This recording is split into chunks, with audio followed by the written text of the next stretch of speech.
Alinsunod sa matibay na utos ni Pangulong Ferdinand R. Marcos Jr. na pangalagaan ang bawat buhay ng Pilipino, muling ipinakita ng Philippine National Police ang mabilis at may pusong serbisyo para sa mamamayan. Bandang alas 6:50 ng umaga noong ika-24 nitong Setyembre taong kasalukuyan, nang matagpuan ng isang residente ang isang bagong silang na sanggol na babae sa loob ng isang kahon sa tabi ng Bypass Road, Barangay Bagay, lungsod ng Tuguegarao, Cagayan. Agarang rumisponde ang mga tauhan ng Tuguegarao Component City Police Station na sina Police Executive Master Sergeant Ace Bagayan at Patrolman Royet Latao kasama ang City Rescue 1111 at agad na dinala ang sanggol sa Cagayan Provincial Government Hospital para sa kinakailangang medical na atensyon.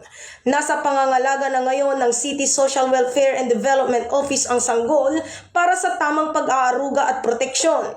Ang pagsagip na ito ay patunay ng malasakit at tungkulin na inaasahan ni Pangulong Marcos mula sa bawat tagapangalaga ng batas. Bawat buhay ay mahalaga at hindi titigil ang kapulisan hanggat hindi natutukoy ang nag-abandona sa sanggol na ito.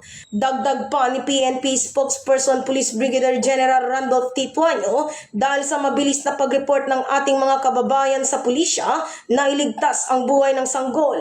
Hinihikayat namin ang sino mang may impormasyon na makipagtulungan upang mabigyan ng hustisya at tamang kalinga ang batang ito. Patuloy ang imbestigasyon ng PNP upang matukoy at mapanagot ang taong nang iwan sa sanggol. Laging tandaan na ang buhay ng bawat isa ay mahalaga, kaya tinikayat ang lahat na makipagtulungan sa ating mga kapulisan. Mula dito sa lalawigan ng Isabela, ako ang inyong Police News Network Correspondent, Patrolwoman Jerilyn Colico, alagad ng batas, tagataguyod ng balitang pulis.